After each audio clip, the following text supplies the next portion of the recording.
नमस्कार दोस्तों, कैसे हो आप सभी। तो आशा करता हूं कि आप सभी स्वस्थ होंगे, अपना ध्यान रख रहे होंगे। दोस्तों टीएनसी आप लोगों के लिए लेकर आया है प्रीवियस नोटसेट पेपर सॉल्यूशन, जिसके अंदर हम आप लोगों को रिसेंटली जितने भी नोटसेट के जो एग्जाम हुए हैं उससे रिलेटेड जो एमसीक्यूज हैं दोस्तों वो करवाएंगे, जिसमें नोटसेट 2022 का शिफ्ट फर्स्ट का जो पेपर है वो आपको सबसे पहले सॉल्यूशन करवाऊंगा। इन क्वेश्चंस के द्वारा दोस्तों आप ये जान सकते हो कि नोटसेट में किस प्रकार के जो क्वेश्चंस है दोस्तों पूछे जाते हैं। इसके अलावा दोस्तों मैं इनका डिटेल आपको एक्सप्लेनेशन भी दूंगा, जिससे आपको ये पता लगेगा कि अपकमिंग जो एग्जाम है उसमें इन टॉपिक से रिलेटेड क्या क्या क्वेश्चंस दोस्तों पूछे जा सकते हैं। तो हम शुरुआत करते हैं। हमारा सबसे पहला जो दोस्तों क्वेश्चन है वो है, एक patient is getting IV fluid through peripheral cannula. एक पेशेंट है दोस्तों, वो कैनुला के थ्रू उसको आईवी फ्लूइड दिया जा रहा है। Shows redness, cool oedema and decreased flow rate. एकदम से आपने क्या देखा दोस्तों कि उसके जो हैंड है वहां पे रेडनेस हो गई है, कूलनेस आ गई है, वहां पे एडिमा हो गया है, एडिमा जमा हो गई है दोस्तों, और क्या हो गया है, decreased flow rate. Flow rate जो है, जो फ्लूइड जिस स्पीड से चल रहा था दोस्तों वो क्या हो गया है, कम हो गया है। तो आप इन सभी सिम्टम्स को देखते हुए क्या डायग्नोसिस बनाओगे। द पॉसिबल डायग्नोसिस इज, क्या आप इन्फिल्ट्रेशन हुआ उस पेशेंट को, या फेल्बाइटिस हुआ है दोस्तों, या फिर एलर्जिक रिएक्शन हुआ है, या फिर क्या हुआ है दोस्तों, हाइपर सेंसिटिविटी। तो इन सबको देखकर आपको ये बताना है कि उस पेशेंट को कौन सी जो प्रॉब्लम है दोस्तों वो देखने को मिली है। इसे हम आईवी थेरेपी कॉम्प्लिकेशंस के नाम से जानते हैं। इन सबको किस नाम से जानते हैं दोस्तों, हम आईवी थेरेपी कॉम्प्लिकेशंस के नाम से जानते हैं कि आईवी थेरेपी के कारण कोई भी चीज जो एबनॉर्मल हो जाएगी, जिसे प्रॉब्लम होगी दोस्तों, उसे हम किस नाम से जानते हैं, आईवी थेरेपी कॉम्प्लिकेशंस के नाम से जानते हैं। उसमें कई सारी जो प्रॉब्लम्स है दोस्तों देखने को मिल सकती है। तो आपने कैनुला लग रहा था पेशेंट के, एकदम से आपने देखा कि उसके अंदर क्या हुआ है, रेडनेस, कूल एडिमा और डिक्रीज जो दोस्तों फ्लो रेट देखने को मिल रहा है। तो आप इसकी क्या डायग्नोसिस बनाओगे उस बारे में बात करते हैं। इस क्वेश्चन का जो राइट आंसर होगा दोस्तों वो होगा इनफिल्ट्रेशन। इस क्वेश्चन का राइट आंसर क्या होगा दोस्तों, इनफिल्ट्रेशन होगा। अब मैं आपको डिटेल में इन सभी के बारे में बताता हूं कि क्या क्या कॉम्प्लिकेशंस हो सकते हैं। सबसे पहले हम बात करते हैं दोस्तों इनफिल्ट्रेशन की।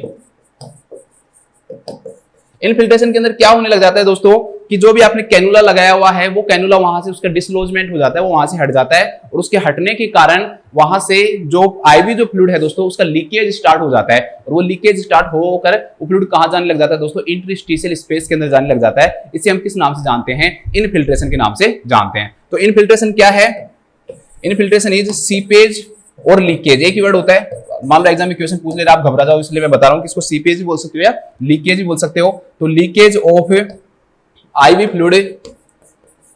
Fluid in interstitial space,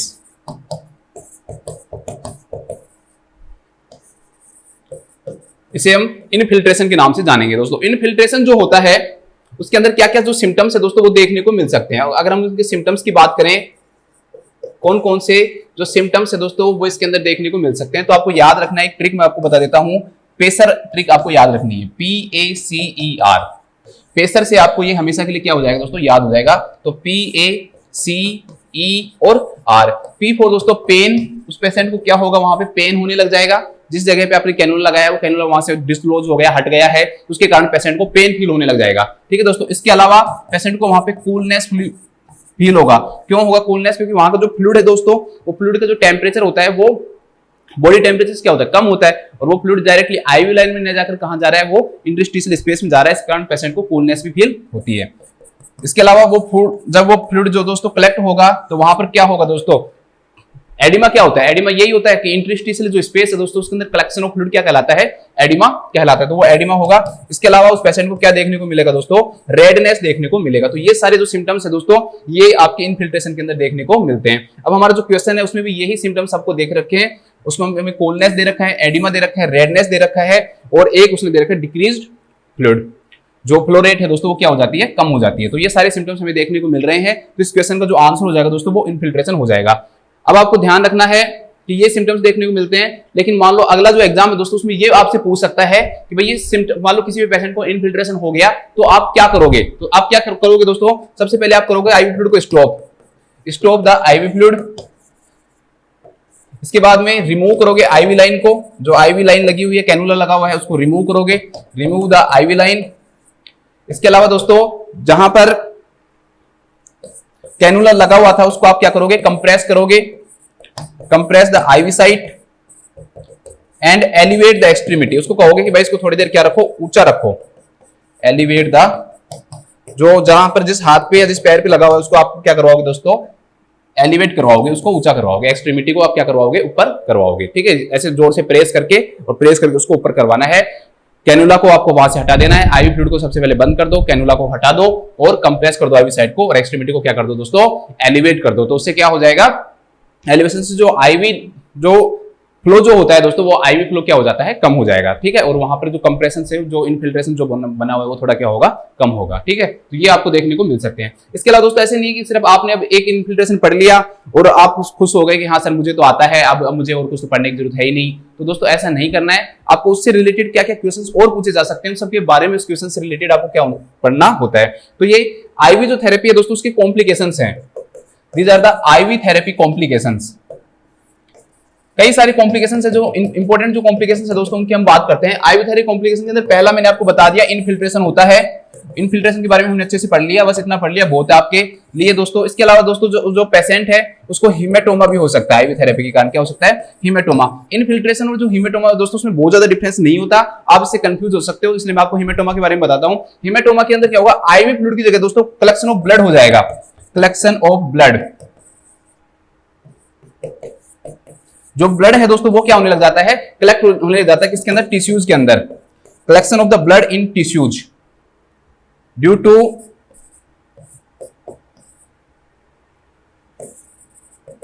failure of cannula placement. आपने कैनुला लगाने की ट्राई किया दोस्तों, लेकिन वहां पे कैनुला नहीं लगा, ठीक है। तो उस जगह पे क्या होगा, आपने देखा होगा कि कई बार कैनुला ट्राई करते हो मालूम नहीं लगता है, आप उसे फेल हो गए हो, तो उससे क्या होगा दोस्तों, वहां पर क्या हो जाता है, कलेक्शन हो जाता है ब्लड का, और वो ब्लू ब्लू सा आपको पर्पल कलर का, डार्क पर्पल कलर का या फिर ब्लू कलर का क्या होने लग जाता है दोस्तों, दिखाई देने लग जाता है। तो इसे हम किस नाम से जानते हैं, हीमेटोमा के नाम से जानते हैं। इनफिल्ट्रेशन में ध्यान रखना दोस्तों कि आईवी फ्लूइड का कलेक्शन होता है, इनफिल्ट्रेशन में आईवी फ्लूइड कलेक्शन होता है, जबकि हीमेटोमा के अंदर किसका कलेक्शन होता है दोस्तों, ब्लड का कलेक्शन होता है। किसका होता है, ब्लड में। इसमें इंटरस्टिशियल स्पेस में होता है, उसके अंदर किसके अंदर कलेक्शन होता है दोस्तों, टिश्यूज के अंदर कलेक्शन होता है। टिश्यूज के अंदर क्या होता है, कलेक्शन होता है। तो हीमेटोमा मतलब सीधा ये याद रखो कि आपकी जो ब्लड है दोस्तों वो एक जगह क्या हो गया है, कलेक्ट हो गया है, तो उसे हम किस नाम से जानते हैं दोस्तों, हीमेटोमा के नाम से जानते हैं। अब हीमेटोमा के अंदर क्या सिम्टम्स होंगे, ये क्वेश्चन बहुत इंपॉर्टेंट हो सकता है, अपकमिंग जो एग्जाम है उसमें पूछ सकता है कि हीमेटोमा के अंदर क्या होते हैं। तो हीमेटोमा के अंदर आपको याद रखना है, बहुत सिंपल है, आपको SWEL स्वेल याद रखना है। स्वेलिंग आ जाती है ना, स्वेलिंग, तो उससे आपको याद रखना है किसका जो क्लिनिकल मैनिफेस्टेशन होगा हीमेटोमा के अंदर, वो स्वेल देखने को मिल सकता है। हो सकता है इस बार इनफिल्ट्रेशन पूछा है तो अगला भी पूछ सकता है आपको आईवी थेरेपी का, उसके लिए आपको क्या रहना पड़ेगा, तैयार रहना पड़ेगा। तो SW का मतलब क्या होगा दोस्तों, उस पेशेंट को स्वेलिंग देखने को मिलेगी। E फॉर एकाइमोसिस, मैंने वो कहा था ना आपको कि डिस्कलरेशन देखने को मिलता है स्किन का, वहां पर जो ब्लड है वो कलेक्ट हो जाता है, डार्क पर्पल कलर हो जाता है थोड़ा सा, तो उसे हम किस नाम से जानते हैं दोस्तों, एकाइमोसिस के नाम से जानते हैं। स्वेलिंग मैंने बता ही दिया, और वहां पर दोस्तों ब्लड जब कलेक्ट होगा टिश्यूज के अंदर तो वो टिश्यू थोड़े क्या हो जाएंगे, हार्ड हो जाएगा, और वो हार्ड होगा तो वो थोड़ा सा ऐसा फील होगा, तो उसे हम किस नाम जानते हैं, लंप फॉर्मेशन के नाम से जानते हैं। पेशेंट कहेगा कि ये मेरा क्या बन गया है यहाँ पे, तो उसे हम किस नाम जानते हैं, लंप के नाम से जानते हैं। कि जहां पर भी आपने कैनुला लगाया और वो नहीं लगा दोस्तों, तो उस जगह पर क्या हो जाता है, कलेक्शन हो जाता है, और वो कलेक्शन के कारण वहां पर उसको क्या फील होगा कि ये क्या फॉर्मेशन हो गया दोस्तों, लंप का फॉर्मेशन हो गया, एक गार्ड सी बन जाती है छोटी सी, उसे हम किस नाम से जानते हैं दोस्तों, लंप के नाम से जानते हैं। तो हीमेटोमा के अंदर आपको क्या देखने को मिल सकता है दोस्तों, जो लंप देखने को मिल सकता है।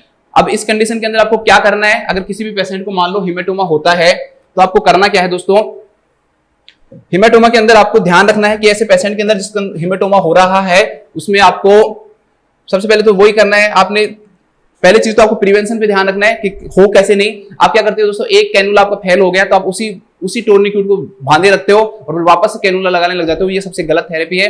आपको अगर एक एक्सट्रीमिटी के अंदर दोस्तों आपका कैनुला है, आपने लगाने की कोशिश की और वो फेल हो गया, उस टोर्निक्यूट को आप हटाओगे और कुछ समय तक उस एक्सट्रीमिटी के अंदर कोई कैनुला नहीं लगाओगे, आप ऑपोजिट जो एक्सट्रीमिटी है, दूसरी जो एक्सट्रीमिटी है उसके अंदर कैनुला लगाओगे। दूसरी बात, ट्रीटमेंट अगर मान लो हो गया तो उसके बाद क्या करना है, प्रिवेंशन मैंने आपको बता दिया।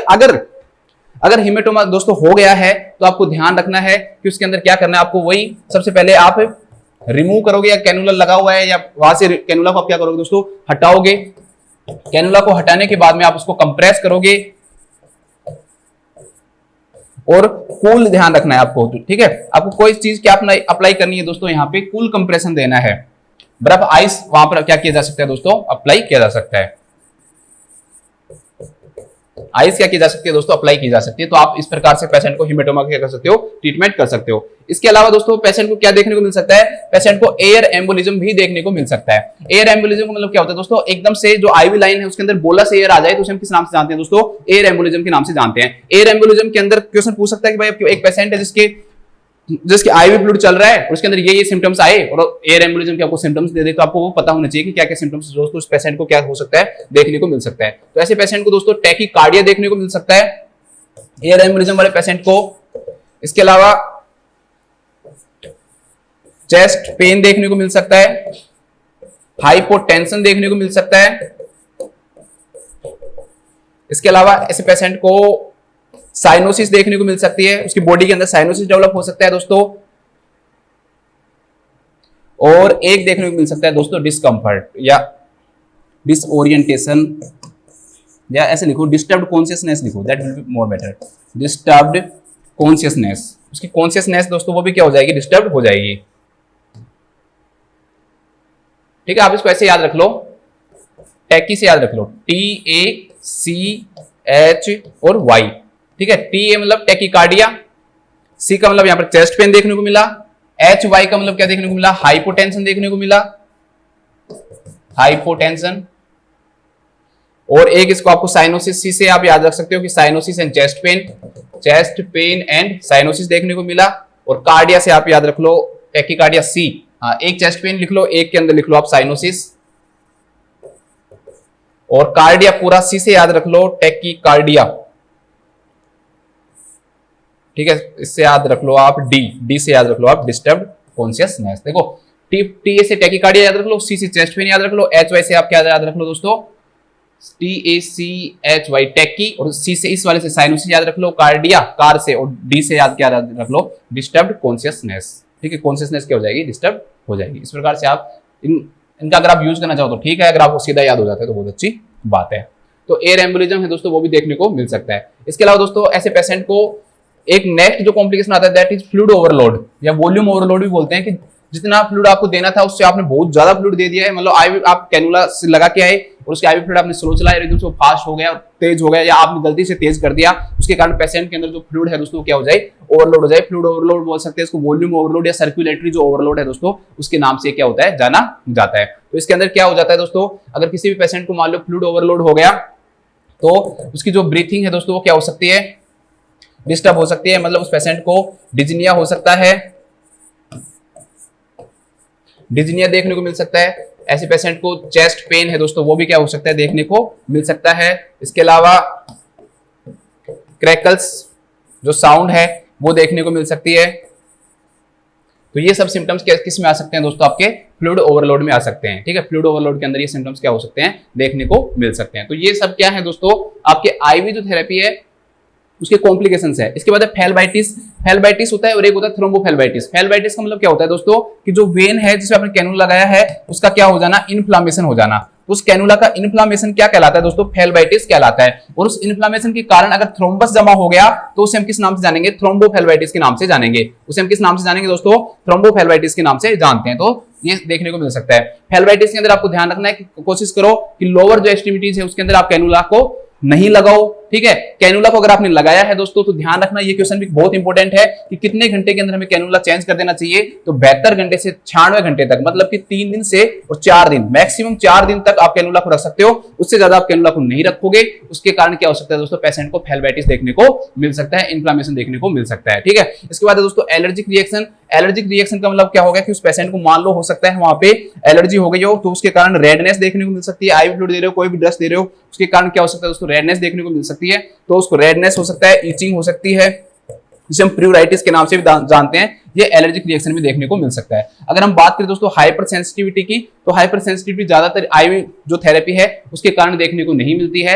हाइपर सेंसिटिविटी अगर आप वैसे पहचानना चाहते हो क्या होगा, तो पेशेंट क्या होगा दोस्तों, हाइपर सेंसिटिविटी के अंदर उसको एकदम से डिजनिया होने लग जाएगा, एकदम से उसको डायफोरेसिस होगा, जब बहुत तेज उसको पसीने आएंगे, उसके जो ब्लड प्रेशर है दोस्तों वो भी क्या हो जाएगा, चेंज हो जाएगा, एकदम से बीपी बढ़ जाता है। हाइपरटेंशन है दोस्तों वो भी देखने को मिल सकता है। पूरी बॉडी के अंदर उसको इचिंग, प्यूराइटिस ये भी देखने को मिल सकता है। चेहरा जो उसका है दोस्तों रेड हो सकता है। तो ये सारे सिम्टम्स किसमें देखने को मिल सकते हैं दोस्तों, हाइपर सेंसिटिविटी के अंदर देखने को मिल सकते हैं। तो अभी तक हमारे जितने भी जो सिम्टम्स आए हैं दोस्तों, जो रेडनेस, कूल, एडिमा और डिक्रीज फ्लो रेट, वो किससे रिलेटेड हैं, इनफिल्ट्रेशन से रिलेटेड हैं। और इनफिल्ट्रेशन का मतलब आप ट्रिक याद रख लेना, मैंने आपको बताया है प्रेशर, इससे आप कभी भी क्या नहीं करोगे दोस्तों, गलती नहीं करोगे। तो इस क्वेश्चन का आंसर हो जाएगा हमारा इनफिल्ट्रेशन। इसके बाद हम देखते हैं दोस्तों नेक्स्ट क्वेश्चन।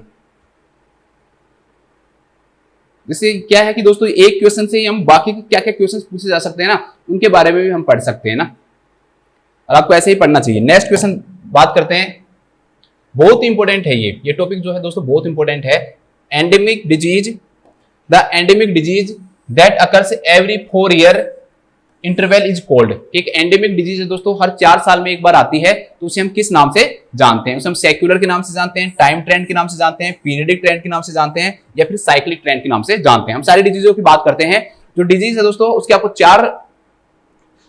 चार प्रकार आपको याद रखने हैं कि किस प्रकार से कोई भी डिजीज क्या हो सकती है दोस्तों, फैल सकती है, बढ़ सकती है, किसी भी कम्युनिटी में पाई जा सकती है दोस्तों। तो वो कौन कौन से होते हैं? एक होता है दोस्तों स्पोरेडिक, सबसे पहला आप स्पोरेडिक याद रखोगे।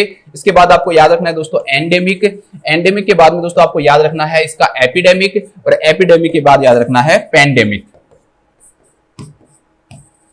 बच्चे हमेशा गलती कर देते हैं, बस शॉर्ट में ऐसे पढ़ लेते हैं कि भाई बिल्कुल कम हुई एंडेमिक है, थोड़ी और बढ़ी एपिडेमिक है, फिर बड़ी पैंडेमिक है दोस्तों, जो कि बिल्कुल गलत है। ऐसा आप ऐसा क्लासिफिकेशन पढ़ रहे हो जो कि एक मेडिकल का जो स्टूडेंट है ना दोस्तों, उसके लिए वो सफिशिएंट नहीं है। एग्जाम में ऐसा क्वेश्चन थोड़ी देगा कि थोड़ी सी बढ़ गई है, या ऐसा थोड़ी देगा स्टेट से देश में फैल गई है, स्टेट से देश में फैल गई है, वो पैंडेमिक भी हो सकती है। किसी एक कंट्री के अंदर भी पैंडेमिक फैल सकता है दोस्तों, ऐसा नहीं है कि एक कॉन्टिनेंट के अंदर ही फैले या फिर पूरे वर्ल्ड के अंदर ही फैले, ऐसा जरूरी नहीं है। तो इस बारे में हम बात करते हैं, बहुत इंपॉर्टेंट टॉपिक है और इससे रिलेटेड ज्यादातर एग्जाम में क्वेश्चन पूछे जाते हैं। सबसे पहले हम बात करते हैं दोस्तों स्पोरेडिक। स्पोरेडिक जब वर्ड आ जाए तो उसको आपको एक वर्ड याद रखना है बस, स्कैटर्ड, कि इसके जो केसेस जो होते हैं दोस्तों, मतलब कोई भी डिजीज है दोस्तों उसके जो केसेज हैं वो पूरी कंट्री के अंदर क्या हुए हैं दोस्तों, फैले हुए हैं, या पूरे वर्ल्ड के अंदर अगर हम बात करें तो पूरे वर्ल्ड के अंदर क्या हुआ है, फैले हुए। एक केस यहाँ है, एक केस यहाँ है, एक केस यहाँ है, एक केस यहाँ है, एक केस यहाँ है। तो फैले हुए जो केसेज होते हैं, स्कैटर्ड का मतलब होता है फैले हुए केसेज, किसी भी एक डिजीज के फैले हुए जो केसेस होते हैं दोस्तों, और उनका एक दूसरे से क्या कोई भी कनेक्शन नहीं पाया जाता, और अगर कनेक्शन पाया भी जाए किसी किसी केस का तो वो भी बहुत ही ना के बराबर होगा, वेरी लिटिल कनेक्शन पाया जाता है दोस्तों। तो उसे हम किस नाम से जानते हैं दोस्तों? स्पोरेडिक के नाम से जानते हैं। तो स्पोरेडिक के अंदर क्या रखोगे आप? स्कैटर्ड होते हैं, केसेस क्या होते हैं, फैले हुए रहते हैं, और इनका एक दूसरे से कोई कनेक्शन नहीं होता, मतलब एक जगह के ऊपर केस नहीं है, बहुत कम केसेज होंगे। पहली बात कम होंगे, और दूसरी बात क्या होगा दोस्तों, पैंडेमिक केसेस क्या होगा, फैले हुए, पैंडेमिक में बहुत ज्यादा केसेस होते हैं, तो धीरे धीरे क्या होते जाते हैं, बढ़ते जाते हैं। स्कैटर्ड के अंदर बढ़ेंगे नहीं, ठीक है, केसेस कम रहेंगे, बहुत कम अमाउंट में रहेंगे, और एक दूसरे से कोई कनेक्शन नहीं होगा। पैंडेमिक में हमेशा क्या पाया जाता है दोस्तों, कनेक्शन पाया जाता है, ये ध्यान रखना है। तो स्पोरेडिक मतलब फैले हुए केसेस जिनका एक दूसरे से कोई कनेक्शन नहीं है, उसे हम किस नाम से जानते हैं दोस्तों? स्पोरेडिक के नाम से जानते हैं। केसेस का मतलब क्या होता है? केसेस का मतलब ध्यान रखना कि कोई भी डिजीज किसी भी पर्सन के अंदर आ रही है, उसके अंदर सिम्टम्स शो हो रहे हैं, तो क्या कहलाता है दोस्तों? उसका केसेस कहलाता है। अगर सिम्टम्स शो नहीं हो रहे तो उसका क्या कहलाता है? कैरियर कहलाता है। अगर सिम्टम्स आ गए हैं तो केसेस कहलाता है। तो इसमें देखो केसेस 3 प्रकार के होते हैं। फर्स्ट केस होता है, एक सेकंड केस होता है दोस्तों, और एक आपका इंडेक्स केस होता है। तो इससे क्वेश्चन पूछा जा सकता है कम्युनिटी के अंदर कि इंडेक्स केस क्या होता है। फर्स्ट केस को कोई भी पॉपुलेशन के अंदर पहला जो केस आया ना दोस्तों, वही क्या कहलाता है? आपका फर्स्ट केस कहलाता है। सेकंड केस का मतलब दोस्तों उस केस से, पहले केस से जो दूसरा केस हुआ, जिसको जो डिजीज हुई उसके सिम्टम्स आए, उसे हम सेकंड केस के नाम से जानेंगे। इंडेक्स केस का मतलब क्या हुआ दोस्तों? वो केस, वो पहला केस जो कि किसी भी हेल्थ इंस्टीट्यूट या हेल्थ वर्कर किसी के द्वारा भी क्या किया गया हो दोस्तों, उसको असेस किया गया हो, ठीक है, उसको कंफर्म किया गया हो कि हाँ ये केस है, इस किसी डिजीज का केस है, उसे हम किस नाम जानते हैं? इंडेक्स। जैसे मान लो कोरोना किसी को हुआ था तो पता ही नहीं किसको हुआ है पहला, तो वो फर्स्ट केस कहलाएगा। फिर दूसरा हुआ, वो क्या कहलाएगा? सेकंड केस कहलाएगा। लेकिन दोस्तों जैसे पता लग गया कि भाई ये केस हो गया है, हेल्थ इंस्टीट्यूट ने देख लिया, किसी को पता लग गया कि भाई इसको ये डिजीज हो गई है, तो उस केस को हम किस नाम से जानते हैं दोस्तों? इंडेक्स केस के नाम से जानते हैं। उसे हम किस नाम जानते हैं? इंडेक्स केस के नाम से जानते हैं। तो हम बात कर रहे थे 4 प्रकार होता है। एक स्पोरेडिक होता है, जिसके अंदर जो केसेस होते हैं दोस्तों क्या होते हैं? फैले हुए रहते हैं और एक दूसरे से कोई कनेक्शन नहीं होता। इसके बाद हम बात करते हैं दोस्तों एंडेमिक की। एंडेमिक का मतलब क्या हो गया दोस्तों? एंड हो गया एक जगह पे, तो एक डिफाइंड जियोग्राफिकल एरिया के अंदर, डिफाइंड जियोग्राफिकल एरिया एक निश्चित जगह है, कोई भी स्टेट हो सकता है, कोई भी जगह हो सकती है, उस एरिया के अंदर होने वाली जो डिजीज दोस्तों, एक लाइन जरूर याद रखना, जो कि क्या है दोस्तों? एक्सपेक्टेड है। क्या है दोस्तों? एक्सपेक्टेड है या नॉर्मल एक्सपेक्टेंसी में है। अभी समझाता हूं इसको। नॉर्मल एक्सपेक्टेंसी में है, उसे हम किस नाम से जानते हैं दोस्तों? एंडेमिक के नाम से जानते हैं। मान लो जैसे साउथ अफ्रीका है या अफ्रीका है दोस्तों, अफ्रीका के अंदर क्या होता है? मलेरिया होता है, और उसके लगभग हर साल हम देखते हैं, मतलब कि नॉर्मल एक्सपेक्टेंसी होता है पिछले 3 से 5 साल में हम देखते हैं कि भाई जो मलेरिया है उसके मान लो 2 लाख केसेज आ रहे हैं और अब की बार भी लगभग इस रेंज के बीच में ही आए हैं, तो उसे हम किस नाम से जानते हैं दोस्तों? एंडेमिक के नाम से जानते हैं। तो एंडेमिक का मतलब क्या हो गया कि एक डिफाइंड या एक कन्फाइंड जो जियोग्राफिकल एरिया जो दे रखा है उसके अंदर होने वाले एक्सपेक्टेड केसेज, ये जरूर लाइन ध्यान रखना दोस्तों, एक्सपेक्टेड केसेज। क्यों? अभी मैं आपको जब एपिडेमिक बताऊंगा ना तो वहां पर ये क्या हो जाएगा, चेंज हो जाएगा। नॉर्मल एक्सपेक्टेंसी के अंदर केस पाए जाते हैं कि मतलब हम पहले से ही हमें पता रहता है कि भाई इस जगह के ऊपर ये डिजीज क्या होती है, पाई जाती है, इस जियोग्राफिकल एरिया में ये डिजीज पाई जाती है दोस्तों, तो उसे हम किस नाम से जानते हैं?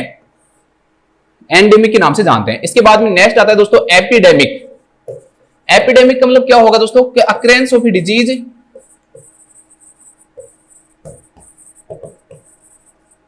In any area and any area that is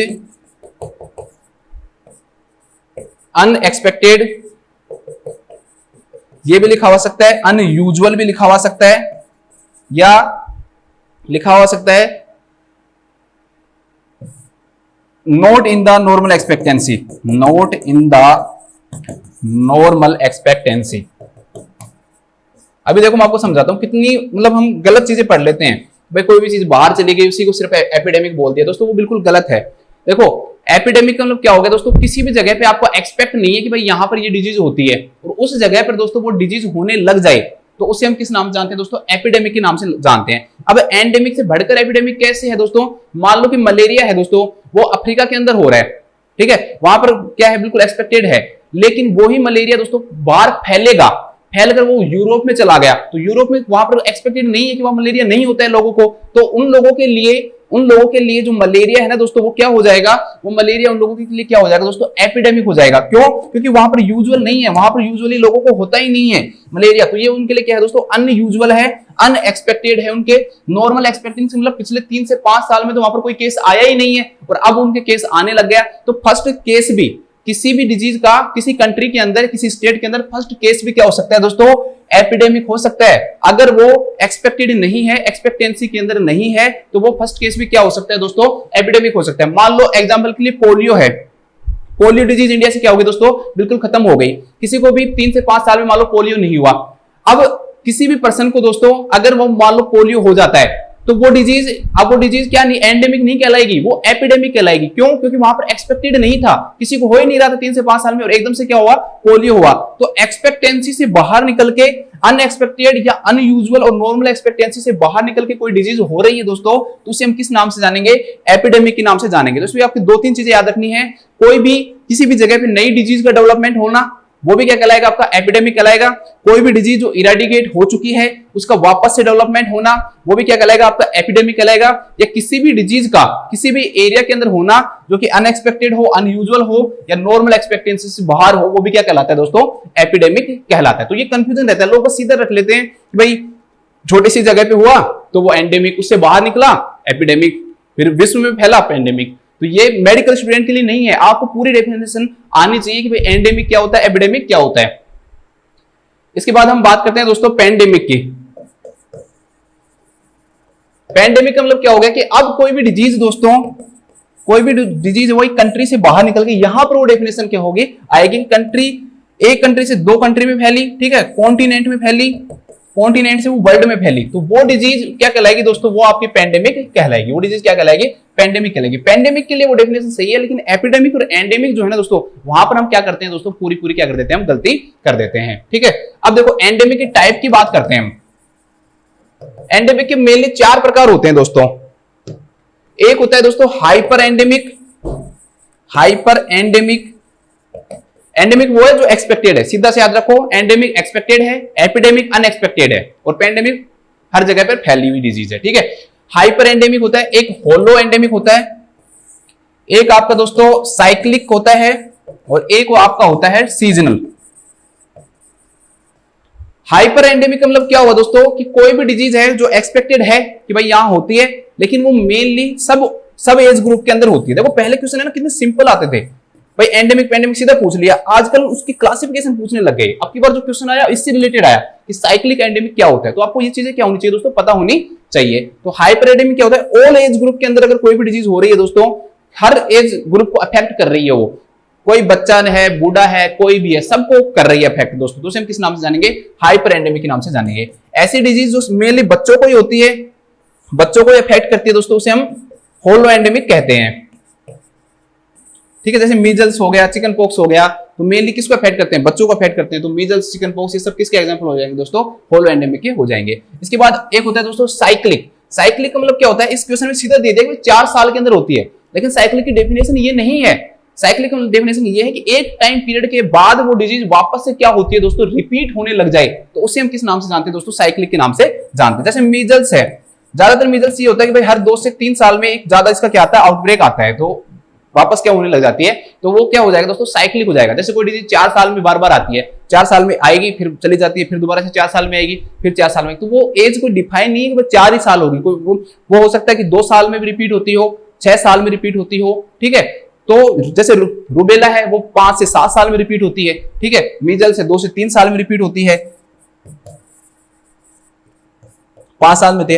influenza है 10 साल में होता है। तो कोई भी डिजीज एक निश्चित टाइम के बाद में क्या होती हो दोस्तों? रिपीट होती हो बार बार, तो उसे हम किस नाम से जानते हैं? साइक्लिक के नाम से जानते हैं। उसने क्वेश्चन में सीधा 4 साल दे दिया, लेकिन ऐसा कुछ जरूरी नहीं है। 4 साल भी हो सकता है, 3 भी हो सकता है, 5 भी हो सकता है, 6 भी हो सकता है, तो ये भी आपको ध्यान रखना है। इसके बाद है दोस्तों सीजनल। सीजनल का मतलब कुछ ऐसे एंडेमिक डिजीज जो एक निश्चित सीजन के अंदर क्या होती है दोस्तों? ज्यादा होती है, उसे हम किस नाम से जानते हैं? सीजनल के नाम से जानते हैं। जैसे मान लो मीजल्स है, मीजल्स दोस्तों जो स्प्रिंग है, अर्ली स्प्रिंग है, उसमें देखने को मिलता है। अपर रेस्पिरेटरी ट्रैक्ट इन्फेक्शन है, आपको हमेशा किस में देखने को मिलेंगे? विंटर के अंदर देखने को मिलेंगे। डायरिया है, ये सब चीजें हैं, जीआई ट्रैक्ट के जितने भी इन्फेक्शन है दोस्तों, आपको समर में ज्यादा देखने को मिलते हैं। किसमें देखते हैं? गर्मी में ज्यादा देखने को मिलते हैं। ठीक है, अपर रेस्पिरेटरी जो इन्फेक्शन वो किसमें ज्यादा देखने को मिलता है? आपको सर्दी में ज्यादा देखने को मिलते हैं। ठीक है, मीजल्स है वो स्प्रिंग जो है मौसम, उसमें ज्यादा देखने को मिलता है। तो इस प्रकार से इनके क्या हो सकते हैं दोस्तों? क्लासिफिकेशन भी हो सकते हैं। तो ये भी आपको क्या रखना है? याद रखना है।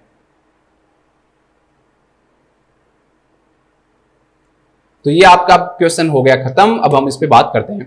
The endemic disease that occurs every 4 year of interval, इसको किस नाम से जानते हैं? सेक्युलर ट्रेंड नहीं कहलाता, टाइम ट्रेंड भी नहीं कहलाता, पीरियडिक ट्रेंड भी नहीं कहलाता, क्या कहलाता है दोस्तों? साइक्लिक ट्रेंड कहलाता है। कोई भी डिजीज एक निश्चित टाइम पीरियड के बाद क्या होती है दोस्तों? रिपीट होती हो, उसे हम किस नाम से जानते हैं? साइक्लिक ट्रेंड के नाम से जानते हैं। मैं फिर बता रहा हूं कि 4 साल कोई यहां पर क्या नहीं है? निश्चित नहीं है। ये टाइम पीरियड क्या हो सकता है दोस्तों? चेंज हो सकता है। ठीक है, इसके बाद हम बात करते हैं नेक्स्ट क्वेश्चन की। बहुत अच्छा क्वेश्चन है। मैंने कहा था आपको कि सीपीआर आपको पढ़ना है, एक क्वेश्चन जरूर पूछा जाता है दोस्तों, उससे रिलेटेड ही ये क्वेश्चन एग्जाम में पूछा गया है। जो मोस्ट टॉपिक है दोस्तों उनको आप पढ़ते रहो, उनसे रिलेटेड ही एग्जाम में ज्यादातर क्या आते हैं? क्वेश्चंस आते हैं। तो क्वेश्चन है दोस्तों, the nurse witness A neighbours husband sustain A fall from the roof of his house, कि एक नर्स ने ये विटनेस किया कि उसको जो पड़ोसी है दोस्तों, उसका जो हस्बैंड है वो गिर गया है। कहां से? छत से गिर गया, घर की छत से। तो the nurse rushes to the victim, nurse वहां पर जाती है विक्टिम के पास, and determine the need to open the airway, और ये पता लगाती है भाई उसका एयरवे है ना, उसको क्या करना है? मुझे ओपन करना है। एयरवे को क्या करना है? ओपन करना है। The nurse open the airway in this victim which the use of which method, तो ऐसे विक्टिम के अंदर आप कौन से मेथड का यूज करके दोस्तों एयरवे को क्या करोगे दोस्तों? ओपन करोगे। एयरवे को ओपन करोगे कौन से मेथड का यूज करके? ठीक है, उसको एयरवे को ओपन करना है, आपको बस बताना है कि उसके अंदर कौन सा मेथड यूज किया जाएगा। देखो, ये सबसे पहले तो बेसिक लाइफ सपोर्ट का पार्ट है ये। ठीक है, बीएलएस का या सीपीआर का पार्ट है ये। सबसे पहले इसकी एक सीक्वेंस है दोस्तों, वो याद रख लो, हर बार एग्जाम में क्वेश्चन आता है, कोई भी सीक्वेंस आपसे पूछ सकते हैं, उस सीक्वेंस से रिलेटेड ये क्वेश्चन पूछा गया है। सबसे पहले ध्यान रखना है कि आपको सबसे पहले जहां भी आप पेशेंट के पास जा रहे हो, आप खुद की सेफ्टी रखो। कैसे? ऊपर से मान लो हस्बैंड गिर रहा था, ऊपर से और भी चीजें गिर रही हैं, पटिया गिर रही है, कुछ सामान गिर रहा है, मकान गिर रहा है, और आप उसके नीचे जाके आप खुद भी दब के मर जाओ, तो ऐसा काम तो नहीं होना चाहिए। तो पहला काम क्या होना है बेसिक लाइफ सपोर्ट में, कि आपको अपनी खुद की सेफ्टी, सीन की सेफ्टी, पेशेंट की सेफ्टी, सब चीजों को क्या रखना है? ध्यान रखना है। तो आपको सबसे पहले क्या देखना पड़ेगा दोस्तों? सेफ्टी देखनी पड़ेगी। इसके बाद क्या करोगे आप? Determine the consciousness of the patient.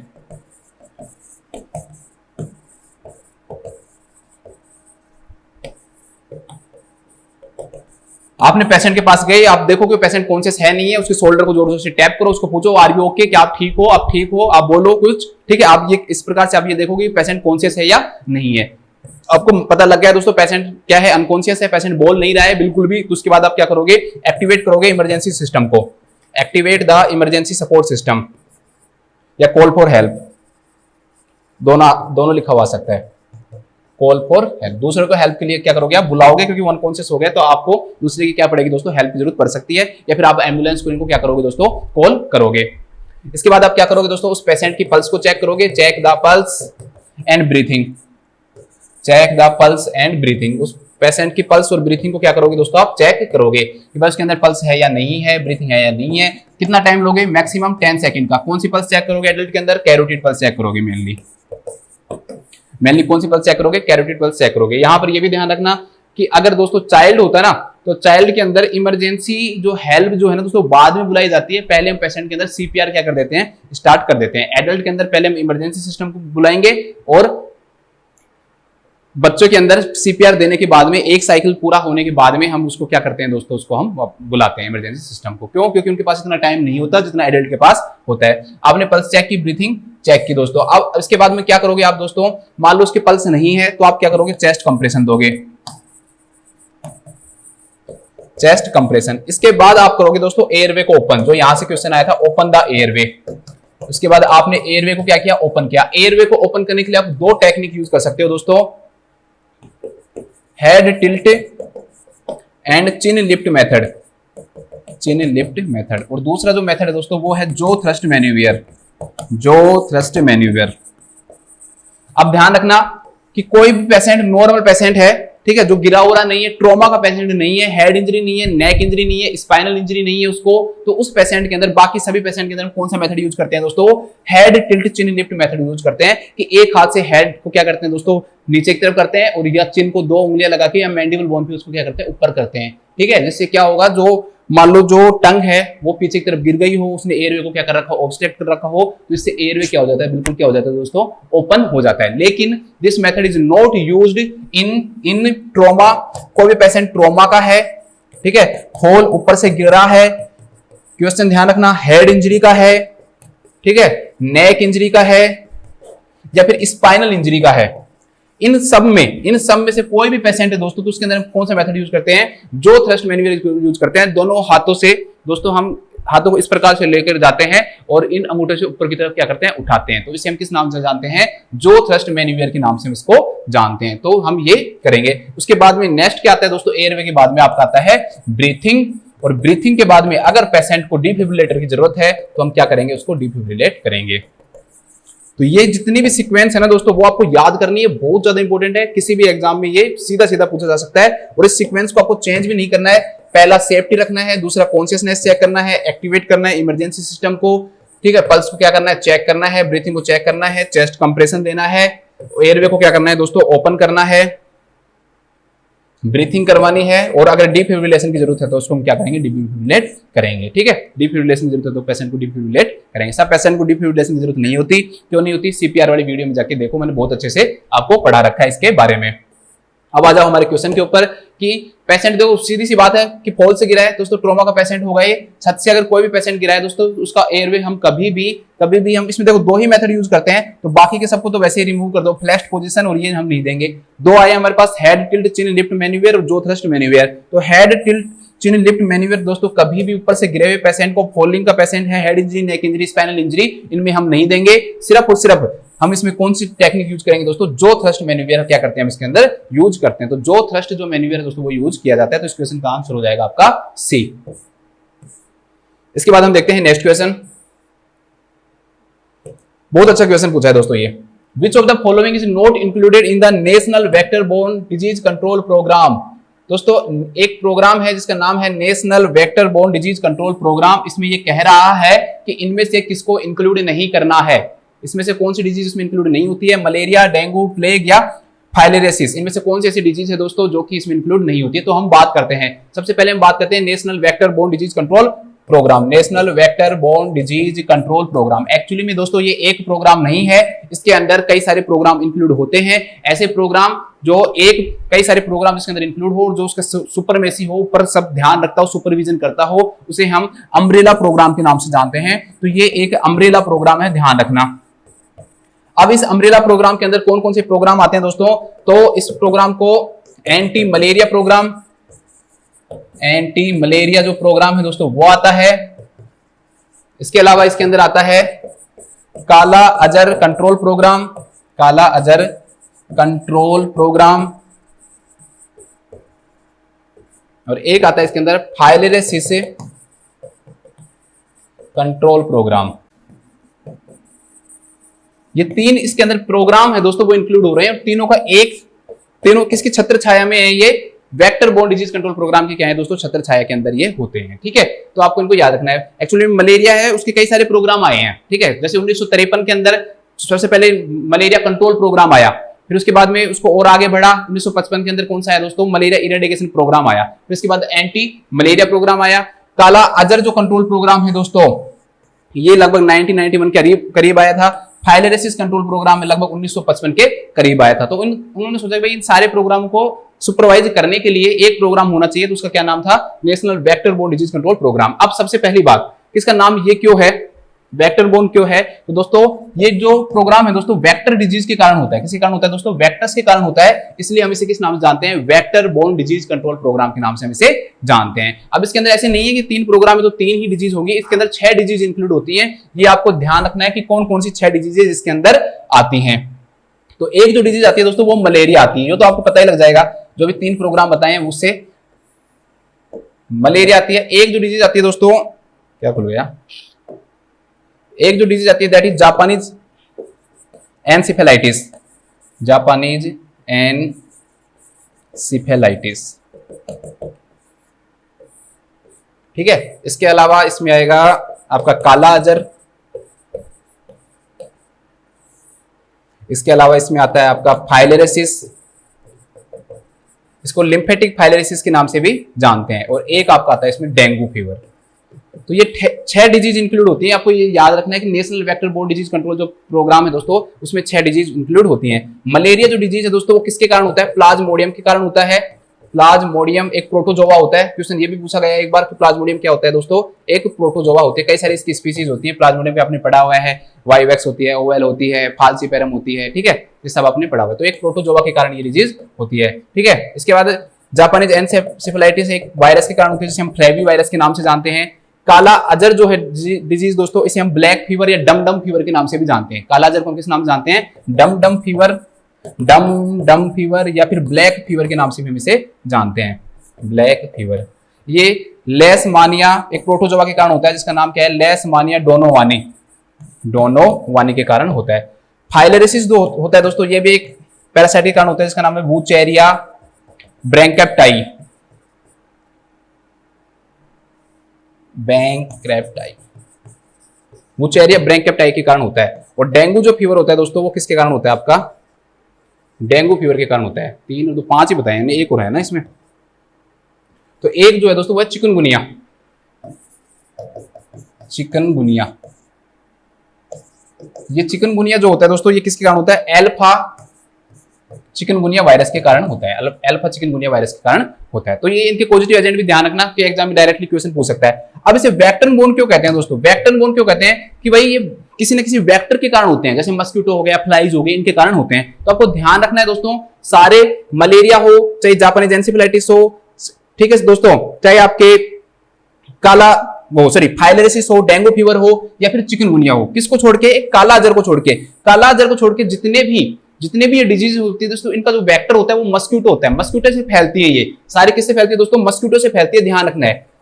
इसलिए मस्कीटो इनका क्या हो गया दोस्तों, वेक्टर हो गया, इसलिए इसे हम किस नाम जानते हैं, वेक्टर बोर्न डिजीज के नाम से जानते हैं। फिर आपको सर काला अजर किससे फैलता है, ये काला अजर जो होता है दोस्तों, ये फैलता है एक सैंड फ्लाई से। ठीक है, किसके द्वारा फैलता है, सैंड फ्लाई के द्वारा फैलता है। बाकी की सारी डिजीज किसके द्वारा फैलती है दोस्तों, मस्कीटो के द्वारा फैलती है। तो आपको पता होगा मलेरिया जो होता है वो किसके द्वारा फैलता है, आपका तो मादा एनोफ्लिस फीमेल एनोफ्लिस है, उसके द्वारा फैलता है। ठीक है, तो आपको ये भी ध्यान रखना है कि मलेरिया मस्कीटो में भी पूछे तो कौन सा है, फीमेल जो एनोफ्लाइज है उसके द्वारा होता है। जापानीज एनसेफेलाइटिस दोस्तों कूलेक्स के द्वारा होता है। कौन से मस्कीटो के द्वारा होता है, कूलेक्स के द्वारा होता है आपका। ठीक है, काला अजर तो मस्कीटो से होता ही नहीं है, मैंने आपको बता दिया, सैंड फ्लाई से होता है। फाइलेरिसिस दोनों से होता है दोस्तों, कूलेक्स के द्वारा भी होता है और आपका जो एनोफ्लिस है उसके द्वारा भी होता है। डेंगू जो फीवर है या फिर चिकनगुनिया है, डेंगू और चिकनगुनिया दोनों के दोनों एडिस एजिप्टाई से होते हैं। किससे होते हैं, एडिस एजिप्टाई से होते हैं। तो कितने सारे क्वेश्चंस बन गए, हर एक लाइन में क्वेश्चन है, कौन से मस्कीटो से क्या होता है, कौन सी वेक्टर बोर्न डिजीज है, कौन सी इसमें वेक्टर बोर्न डिजीज नहीं है। अगली बार क्वेश्चन आ जाए कि इन सब में से वेक्टर बोर्न डिजीज में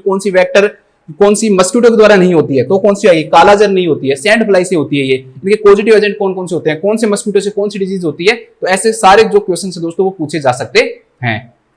अब देखो हमने मलेरिया पढ़ा है, हाँ जी पढ़ा है, डेंगू पढ़ा है, हाँ जी पढ़ा है, ठीक है, फाइलेरिसिस पढ़ा था, हाँ लिम्फेटिक फाइलेरिसिस पढ़ा था, लेकिन प्लेग इसके अंदर नहीं आता है दोस्तों। Plague is caused by Yersinia pestis, एक बैक्टीरिया के द्वारा होता है ये, अर्सीनिया पेस्टिस।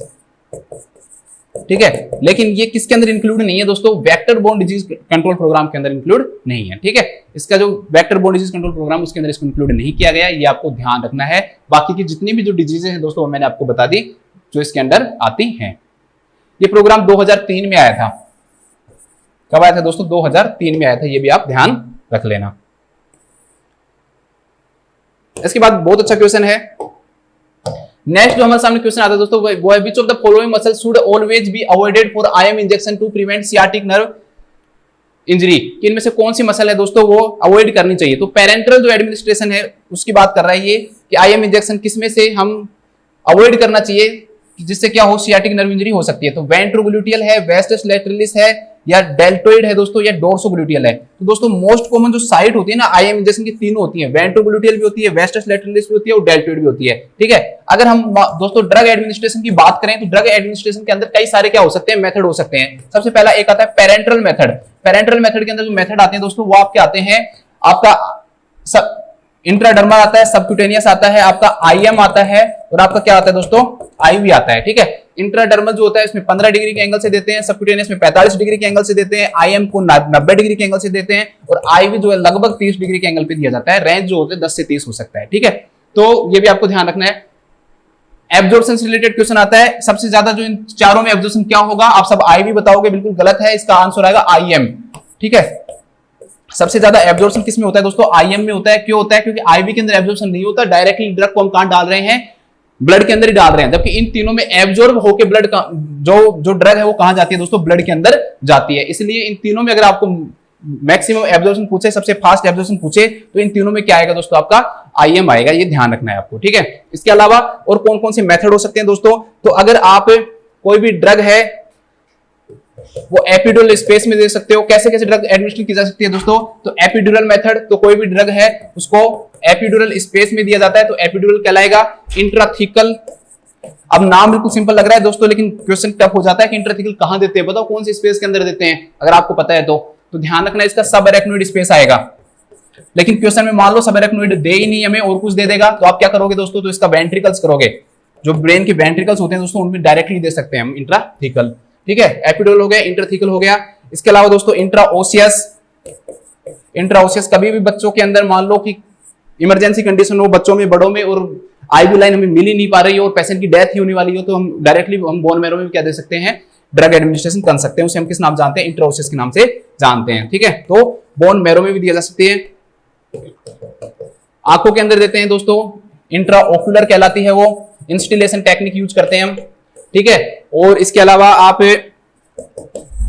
इनहेलेशन के द्वारा दे सकते हो। आप अगर रेस्पिरेटरी ट्रैक्ट में ड्रग को पहुंचाना है दोस्तों तो किसके द्वारा दोगे, आप इनहेलेशन के द्वारा दोगे। इनहेलेशन से आप माउथ के द्वारा भी इनहेल करवा सकते हो, नोज के द्वारा भी करवा सकते हो, ET ट्यूब के द्वारा भी करवा सकते हो, ट्रैकिस्टोमी जो ट्यूब है उसके द्वारा भी क्या करवा सकते हो, आप इनहेलेशन करवा सकते हो। इसके अलावा दोस्तों क्या होता है आपका oral method, most common method कौन सा होता है, सब में सबसे ज्यादा ओरल होता है। इसके अलावा सबलिंगुअल होता है, सबलिंगुअल जो मेथड है दोस्तों वो भी क्या यूज किया जा सकता है, इंट्रा आर्टीरियल मेथड यूज किया जा सकता है, आर्टरी के अंदर भी दे सकते हैं हम। तो ये सारे मेथड क्या है दोस्तों, ड्रग एडमिनिस्ट्रेशन के क्या है, मेथड हैं। अब अगर हम बात करें IM की, IM अगर हम साइड की बात करें दोस्तों तो IM इंजेक्शन ध्यान रखना, जो इसकी डोज होती है मैक्सिमम 2 to 5 ml होती है। मैक्सिमम जो डोज होती है दोस्तों वो 5 ml होती है, लेकिन फिर भी ध्यान रखना कोई भी पर्सन अगर थिन है, पतला कोई भी पर्सन है या चिल्ड्रन है दोस्तों तो उसको हम ज्यादा से ज्यादा कितना दे सकते हैं, 2 ml ही दे सकते हैं, ज्यादा नहीं देंगे 5 ml। ठीक है, इसके अलावा कोई भी इन्फेंट है, 1 साल का बच्चा है दोस्तों तो उसको सिर्फ हम 1 ml ही मैक्सिमम दे सकते हैं। और अगर दोस्तों न्यूबॉर्न है, न्यूबॉर्न को मैक्सिमम कितनी डोज दी जाती है, 0.5 ml ही डोज किया दी जाती है। अगर हम इसकी साइट की बात करें दोस्तों IM की, तो इसकी 3 ही साइट होती है। एक होती है दोस्तों वेंट्रोग्लूटियल, एक होती है वेस्टस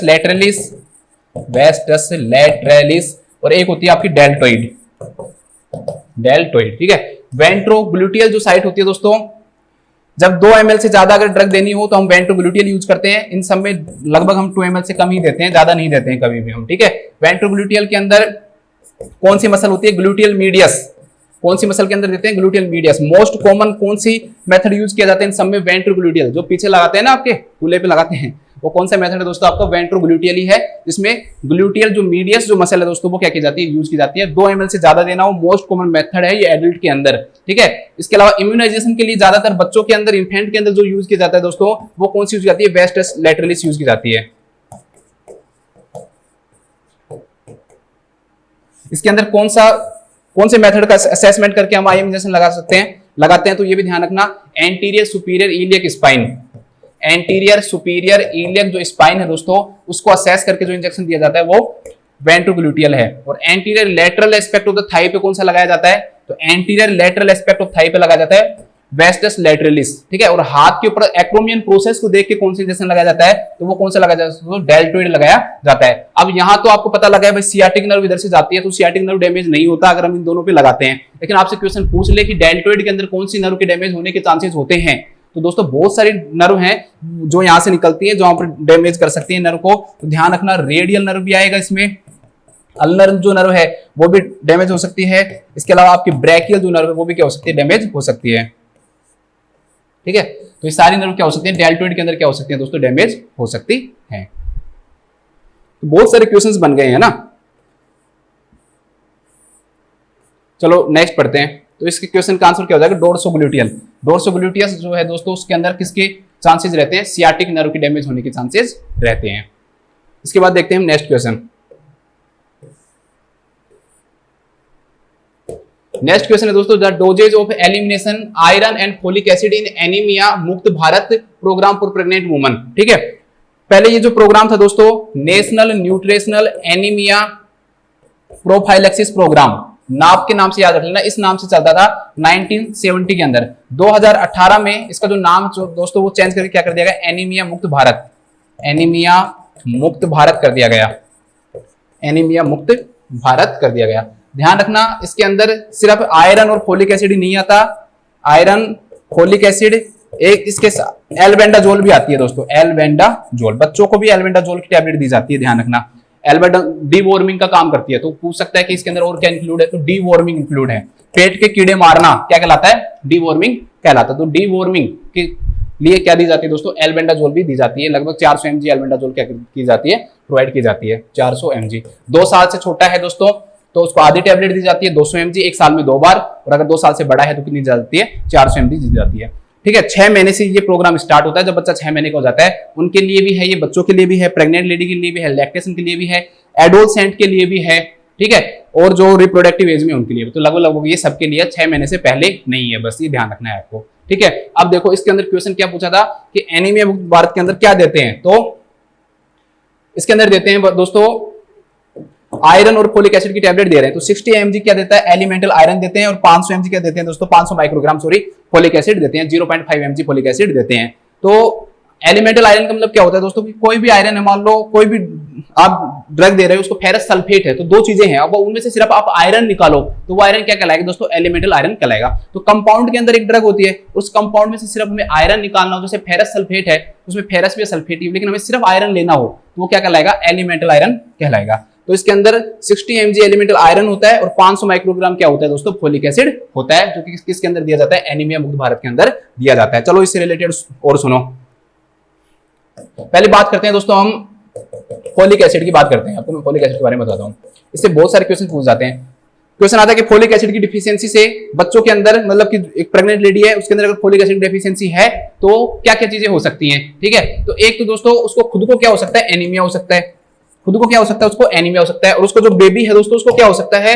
न्यूरल ट्यूब डिफेक्ट हो सकता है। क्या हो सकता है? न्यूरल ट्यूब डिफेक्ट हो सकता है। तो न्यूरल ट्यूब डिफेक्ट के लिए कौन सा न्यूट्रिएंट आवश्यक है दोस्तों? तो फोलिक एसिड आवश्यक है। दूसरा क्वेश्चन आपको ध्यान रखना है कि कितने परसेंट चांसेस होते हैं अगर किसी भी फीमेल के अंदर फोलिक एसिड है तो उसको एंटीडी होने के जो चांसेस हैं वो कितने होते हैं? तो 5% चांसेस होते हैं। कितने चांसेस होते हैं दोस्तों? 5% चांसेस होते हैं। नेक्स्ट क्वेश्चन आता है कि एंटीडी को प्रिवेंट करने के लिए जो प्रोफाइलेक्टिक जो डोज है, प्रोफाइलेक्टिक मतलब कभी हुआ नहीं है उसके कोई भी बेबी ऐसा नहीं है दोस्तों जिसको क्या हुआ है? एंटीडी हुआ है, लेकिन आपको उसको क्या करना है? रोकना है। तो उसे हम क्या बोलेंगे? प्रोफाइलेक्सिस डोज बोलेंगे। तो आप कितनी डोज दोगे? तो 400 माइक्रोग्राम देंगे दोस्तों। तो कितनी देंगे? 400 माइक्रोग्राम पर डे देंगे। कब स्टार्ट करेंगे? तो 1 month before pregnancy, 1 month before pregnancy, pregnancy से 1 महीने पहले ही स्टार्ट कर देते हैं, ध्यान रखना, ठीक है। इसलिए प्रेगनेंसी को हमेशा क्या करना चाहिए, प्लान करना चाहिए, ताकि एंटीडी के चांसेस क्या हो जाए। कब तक देंगे दोस्तों इसको रोकने के लिए एंटीडी के लिए, तो ऑर्गेनोजेनेसिस तक देंगे। जब बच्चे का पूरे ऑर्गन्स बन ही गए उसके बाद तो एंटीडी होने से रहा, तो लगभग कितने महीने तक देते हैं दोस्तों, 3 मंथ तक देते हैं। कितनी डोज देते हैं, 400 माइक्रोग्राम पर डोज हमें पर डे डोज देनी पड़ती है एंटीडी को प्रिवेंट करने के लिए। कब शुरू करते हैं, तो प्रेगनेंसी के 1 महीने पहले स्टार्ट कर देते हैं और 3 महीने तक देते हैं। उसके बाद ध्यान रखना उसके बाद भी देते हैं, क्योंकि दूसरा कोज क्या पता है, फोलिक एसिड की कमी से क्या होगा दोस्तों, एनीमिया होगा। फिर चौथे महीने से लेकर और पूरी प्रेगनेंसी के अंदर हम 500 माइक्रोग्राम पर डे देनी होगी हमें, 500 माइक्रोग्राम पर डे हमें क्या देनी पड़ती है दोस्तों, डोज देनी पड़ती है। तो ये किसको प्रिवेंट करने के लिए, एनीमिया को प्रिवेंट करने के लिए। तो लगभग पूरी प्रेगनेंसी के दौरान क्या दिया जाता है दोस्तों, फोलिक एसिड दिया जाता है।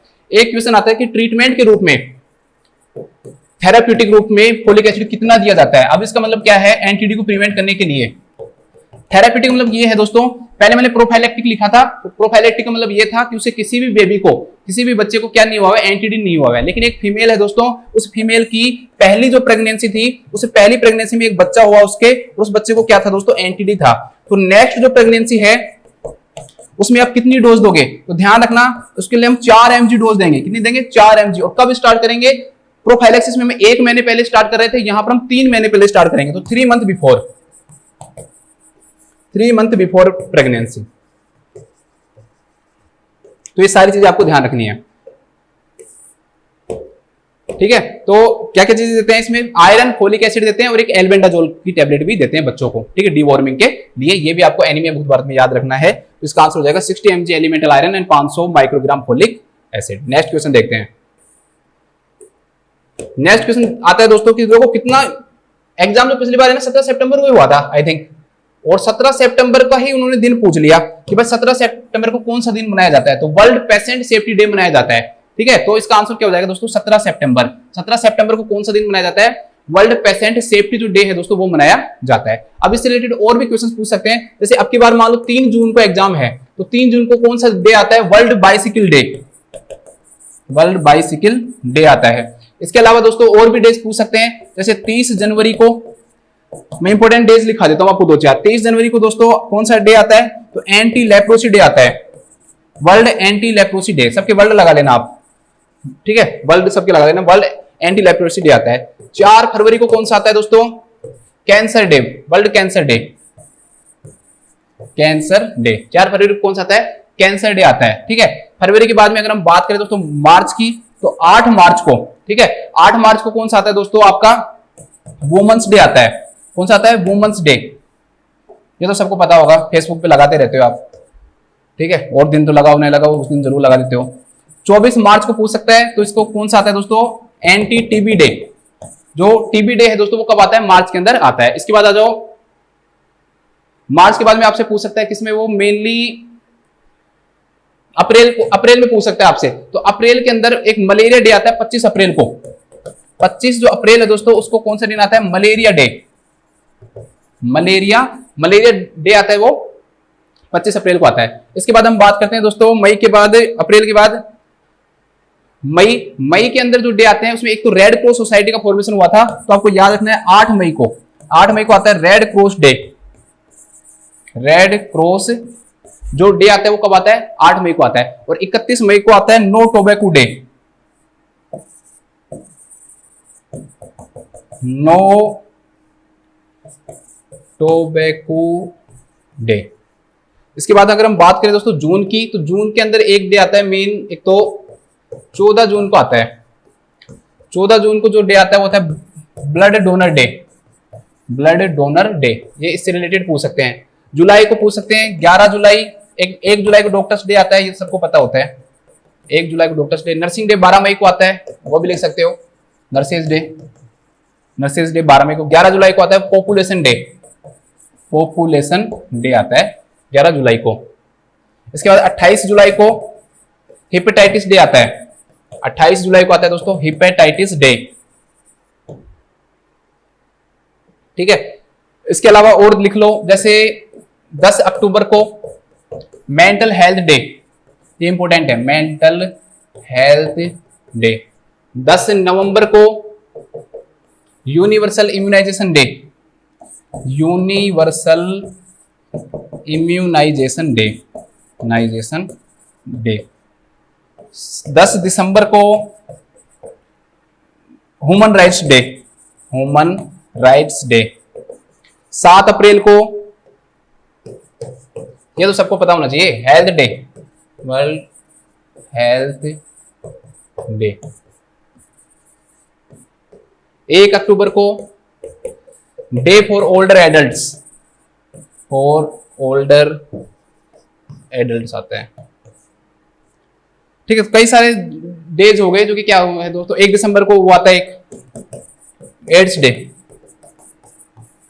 एड्स डे कब आता है दोस्तों? 1 दिसंबर को आपका एड्स डे आता है। 5 जून को आता है आपका एनवायरमेंटल डे,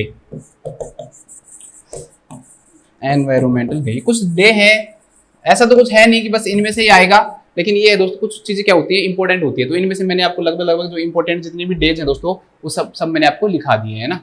आप इनको एक जगह लिख लेना और अपने घर के सामने, आप जब पढ़ाई करते हो, घर के सामने नहीं, जहां पर पढ़ाई करते हो वहां पे चिपका लेना, तो वो हो जाएगा। ठीक है, एक इसमें 3 जून वाला जरूर ध्यान रखना, वर्ल्ड बाइसिकल डे है उस दिन। ठीक है, तो इसका आंसर क्या हो जाएगा?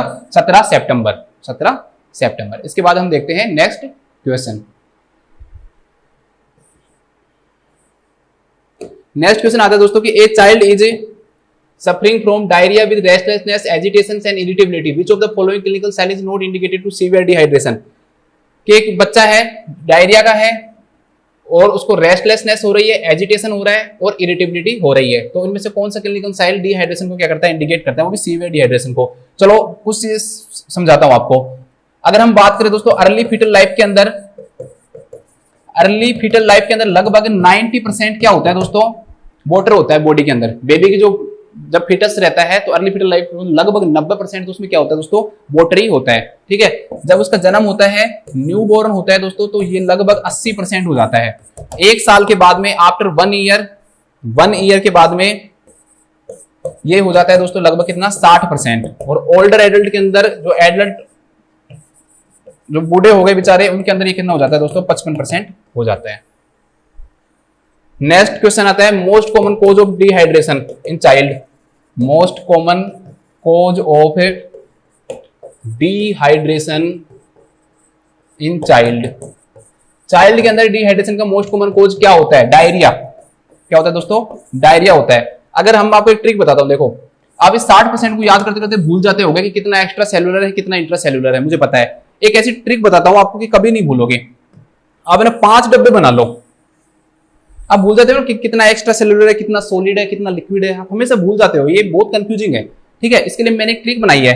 आप इसके लिए 5 डब्बे बना लो और हर डब्बा है ना 20% का है। 1, 2, 3, 4 और 5, ऐसे याद रखो कि जितने भी डब्बे हैं, ये सब डब्बे कितने कितने परसेंट के हैं? 5% के। मैं वो बात कर रहा हूँ 60%। हमने बताया ना कि वाटर कितना होता है दोस्तों? 60% होता है। कितना होता है? 60% वाटर होता है। ठीक है, एडल्ट के अंदर 60% होता है। 1 साल के बाद भी बच्चों के अंदर वाटर की कंटेंट जो है कम होने लग जाता है और लगभग कितना रहता है? 60% ही रहता है एडल्ट लाइफ तक। और फिर जब वो बूढ़े होते हैं तो कम हो जाता है, लगभग 55% हो जाता है। आप भूल जाते हैं भाई कितना इसमें सॉलिड है, कितना वो है लिक्विड है, तो ये ध्यान रखो। ये 5 डब्बे बना लो, हर डब्बा कितने परसेंट का हो गया? अगर टोटल ये मान लो 100% है तो हर डब्बा कितने परसेंट का हो गया दोस्तों? 20-20 के हो गए ना, 20, 40, 60, 80 और 100। तो याद रखो शुरू के जो 2 डब्बे हैं ये है सॉलिड। तो सॉलिड कितना होता है? तो आप क्या कहोगे? 2 डब्बे हैं तो 40%। इसके बाद ये लिक्विड या वाटर, तो वाटर कितना हो गया दोस्तों? तो आप कहोगे सर वाटर जो हो गया वो कितना हो गया? 60% हो गया। 3 डब्बे हो गए। अब क्वेश्चन आता है भाई इंट्रासेल्युलर और एक्स्ट्रासेल्युलर कितना है? ये भी आता है ना। तो ध्यान रखना कि अगले देखो शुरू के 2 डब्बे सॉलिड हैं, अगले जो 2 डब्बे हैं दोस्तों वो आपके हैं इंट्रासेल्युलर। ये लो इंट्रासेल्युलर। तो इंट्रासेल्युलर फ्लूइड कितना होता है? तो 20 और 20 40। ठीक है, तो हमने देखा सॉलिड कितना हुआ? 40।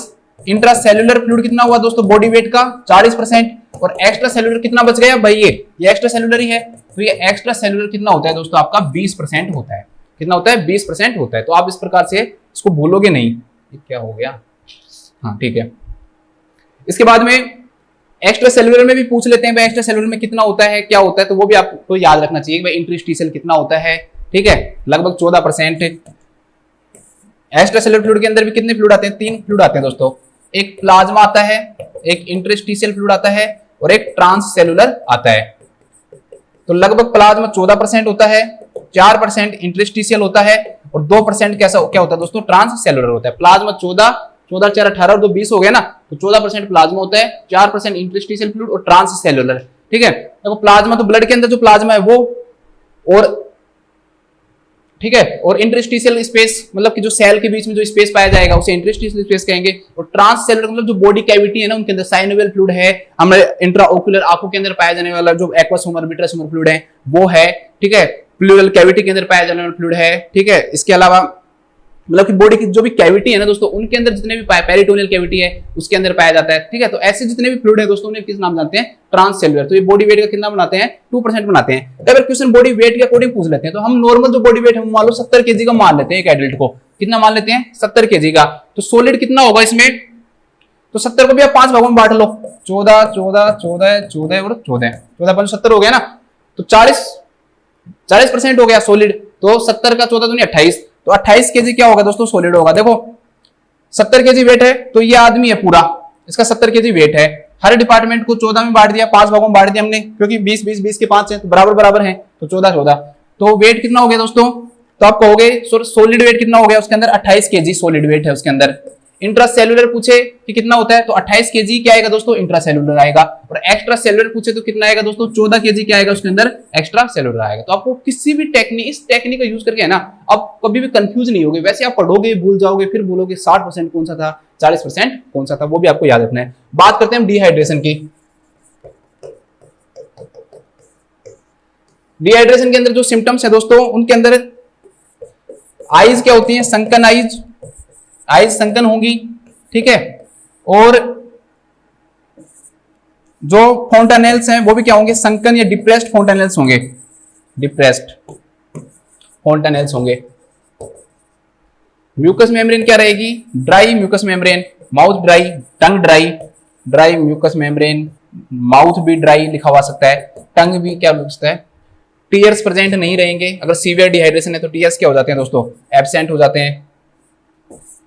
स्किन की अगर आप पिंच करके देखोगे तो स्किन जो पिंचिंग है वो बहुत मुश्किल से डिले हो, बहुत मुश्किल से वापस आएगी। ठीक है, वेरी स्लोली रिटर्न, आप ऐसे दबाओगे ना वापस जाएगी नहीं है, बिल्कुल आराम आराम से वापस जाती है, तो वेरी स्लोली रिटर्न।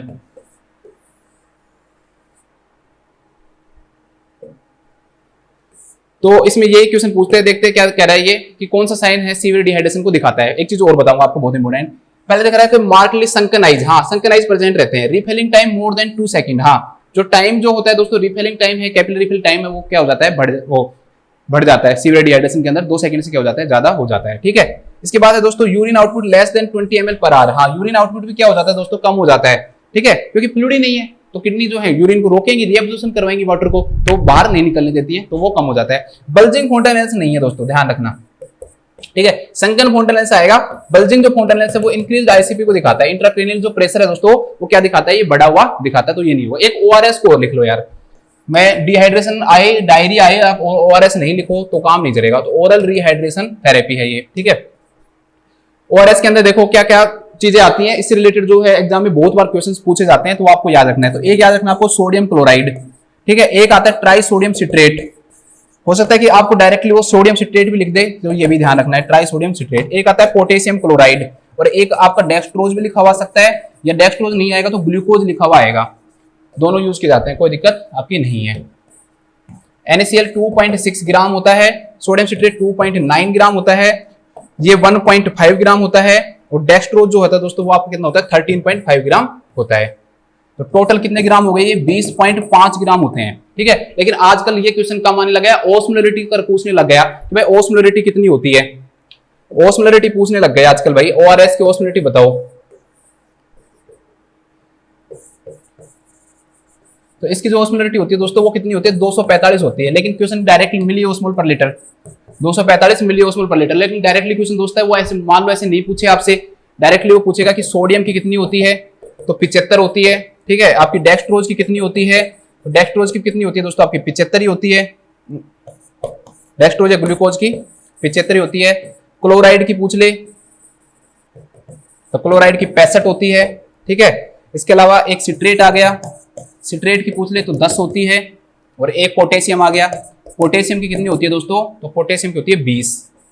ठीक है, जोड़ लो 5 ये 15, 1 14 20 22 1 7 7 20 24, हाँ 245 हो गया। इस प्रकार से ORS की जो ऑस्मोलरिटी होती है दोस्तों कितनी होती है, 245 होती है। जो उसमें सोडियम पाया जाएगा ना, जितना भी हो, चाहे सोडियम सिट्रेट के अंदर हो या सोडियम क्लोराइड में हो, उसकी 75 रहेगी, डेक्सट्रोज ग्लूकोज की 75 रहेगी, क्लोराइड चाहे वो पोटेशियम क्लोराइड के अंदर हो या सोडियम क्लोराइड के अंदर हो, ठीक है। सिट्रेट आप मैंने पढ़ा है, ट्राई सोडियम सिट्रेट होता है वो सोडियम, और पोटेशियम क्लोराइड में जो पोटेशियम होता है उसका 20 होता है। तो इसका लगभग कितना हो गया दोस्तों, 245 मिलीऑस्मोल पर लीटर हो गया।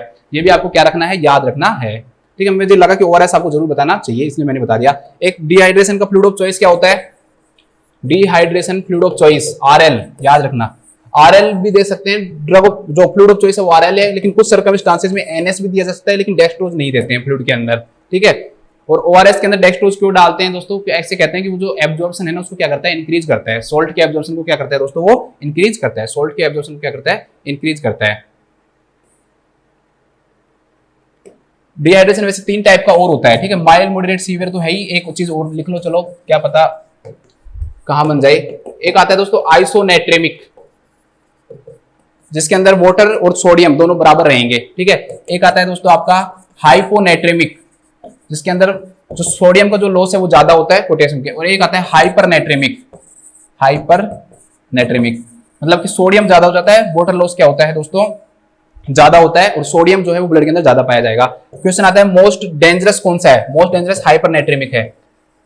मोस्ट डेंजरस डिहाइड्रेशन हाइपरनेट्रेमिक, ठीक है। अब नोट साइड में अच्छे क्वेश्चन पूछे जाने लग गए, हो सकता है ऐसे क्वेश्चन पूछ ले। अब हाइपरनेट्रेमिक मोस्ट डेंजर क्यों होता है दोस्तों, इसके अंदर क्या होता है ना कि जो एक्स्ट्रा सेलुलर जो फ्लूइड है ना दोस्तों, उसकी अमाउंट कम नहीं होती है, ठीक है, इंटरसेलुलर की हो जाती है। तो उससे क्या होता है कि उसके कम नहीं होने के कारण जो बाहर है ना वो सिम्टम्स नहीं दिखाई देते, तो बच्चा डिहाइड्रेटेड तो रहेगा लेकिन उसके अंदर सिम्टम्स नहीं दिखाई देंगे, तो उसे हम किस नाम से जानते हैं, हाइपरनेट्रेमिक डिहाइड्रेशन के नाम से जानते हैं, जो कि मोस्ट डेंजरस है ये, ठीक है।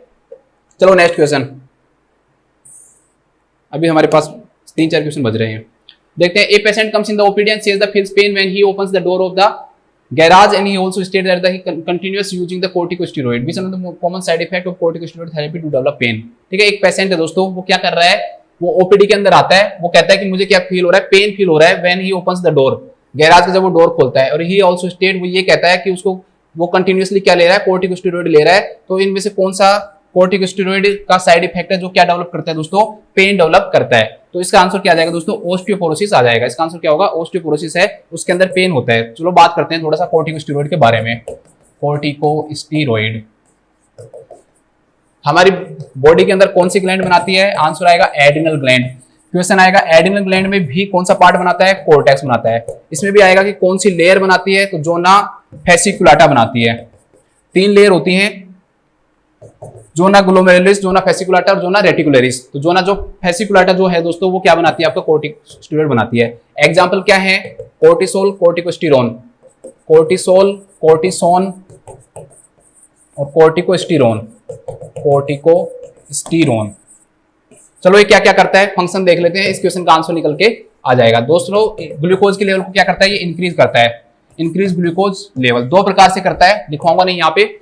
एक तो ग्लूकोनियोजेनेसिस को बढ़ाता है, ठीक है, नॉन कार्बोहाइड्रेटिक सब्सटेंस से ग्लूकोज के लेवल को क्या करता है, ये इंक्रीज करता है। तो इस प्रकार से ग्लूकोज के लेवल को बढ़ाता है। एक एंटी इंसुलिन इफेक्ट होता है ये, मतलब ग्लूकोज के कन्वर्जन को ग्लाइकोजन से रोकता है, तो ब्लड के अंदर ग्लूकोज की जो अमाउंट है दोस्तों वो क्या हो जाती है, इंक्रीज हो जाती है। इसके अलावा ये मसल्स वेस्टिंग करता है, या प्रोटीन से लिख लो, प्रोटीन ब्रेक डाउन। प्रोटीन का क्या करवाता है दोस्तों, ब्रेक डाउन करवाता है पूरी बॉडी के अंदर, एक लीवर को छोड़ के। लीवर के अंदर नहीं करवाता, लेकिन आप इतना मत याद रखो, सिर्फ याद रख लो कि कॉर्टिकोस्टेरॉइड क्या करवाता है दोस्तों, प्रोटीन का क्या करता है, ब्रेक डाउन करवाता है। अगर हम बात करें फैट की, तो फैट का ये क्या करवाता है दोस्तों, रीडिस्ट्रीब्यूशन करवाता है, फैट रीडिस्ट्रीब्यूशन, डिस्ट्रीब्यूशन।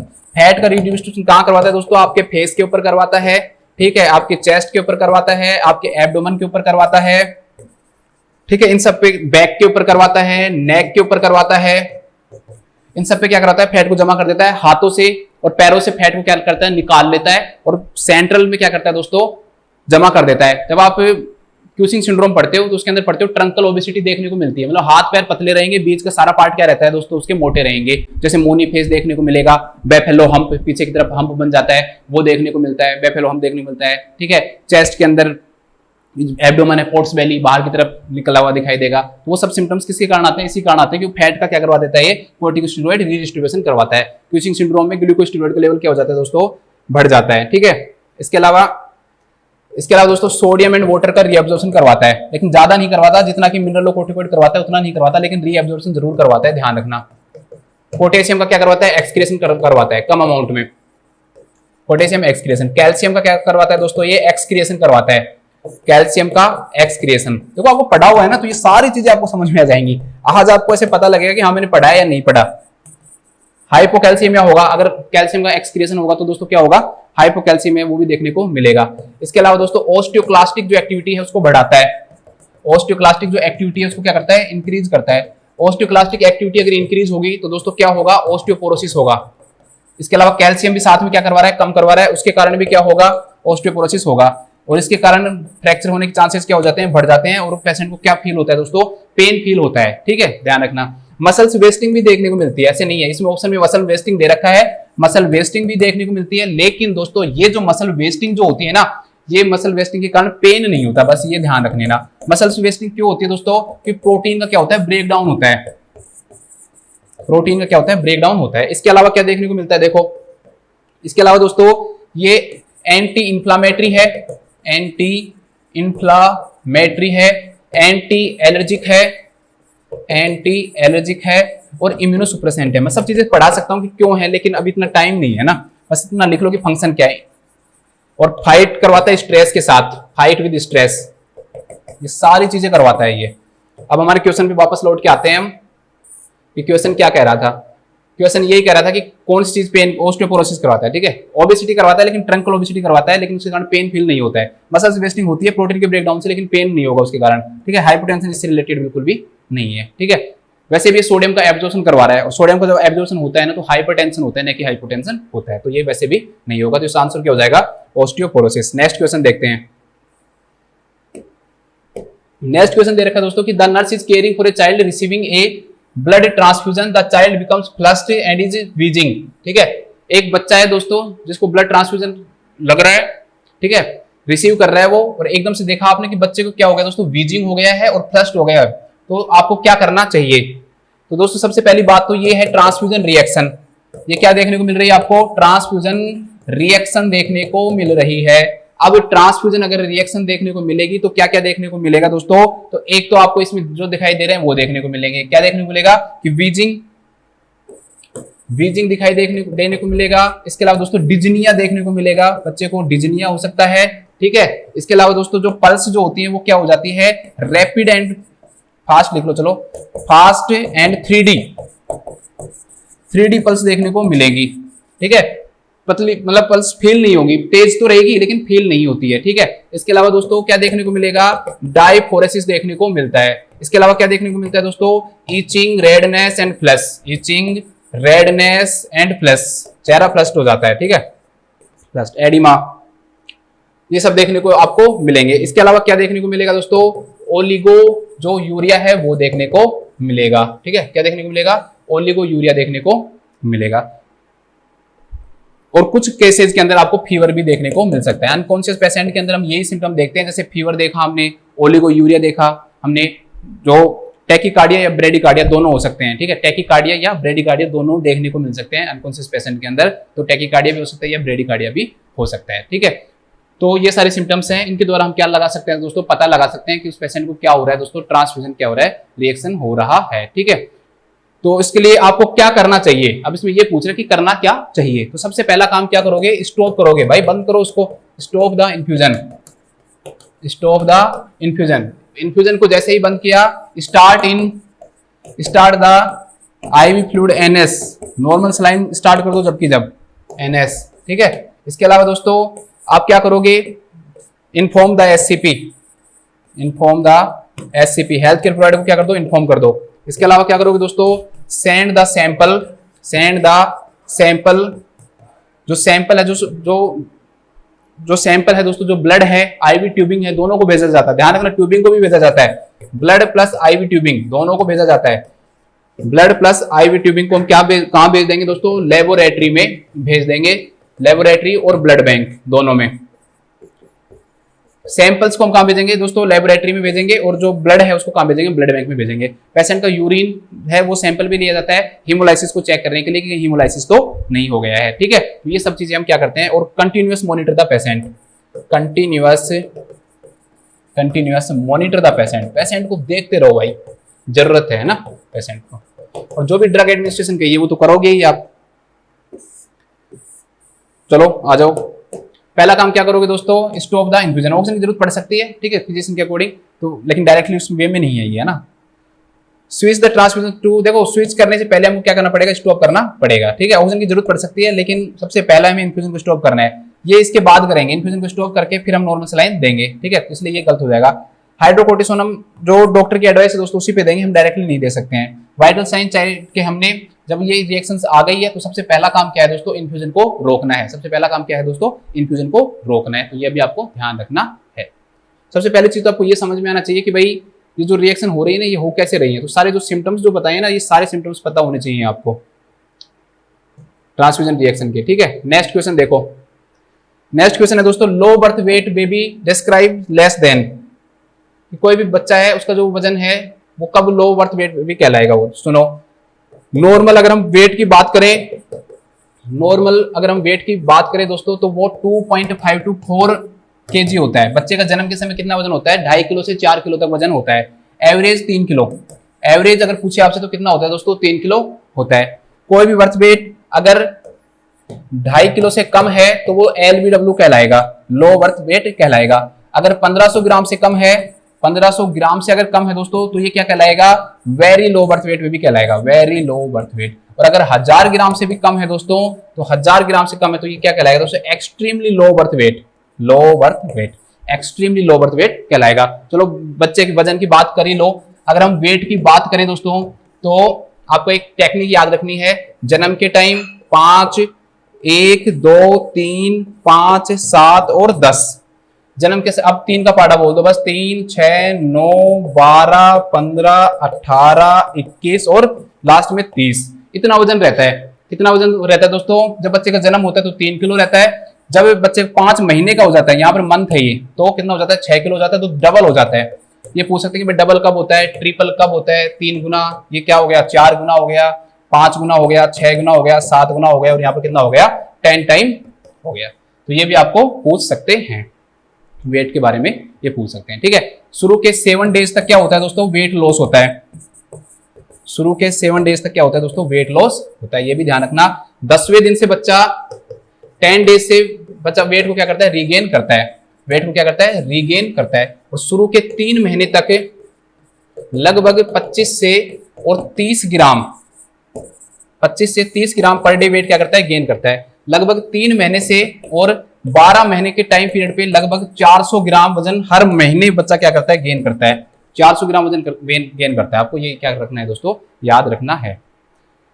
फिर 2 साल से और 7 साल तक लगभग 3 kg करता है, और उसके बाद में 7 साल के बाद में लगभग 2 kg पर ईयर करता है, ठीक है, ये रहे वो। चलो आप इतने याद रख लो, बहुत है।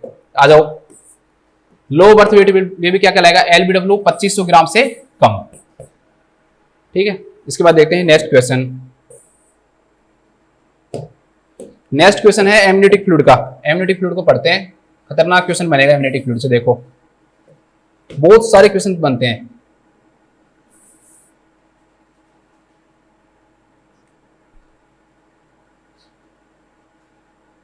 ये अमाउंट की बात कर रहा है कि 36 वीक पे कितना अमाउंट हो जाता है। तो 36 वीक पे अमाउंट की बात करें तो 1000 ml हो जाता है 36 वीक के ऊपर। सारे ही बात कर लेते हैं।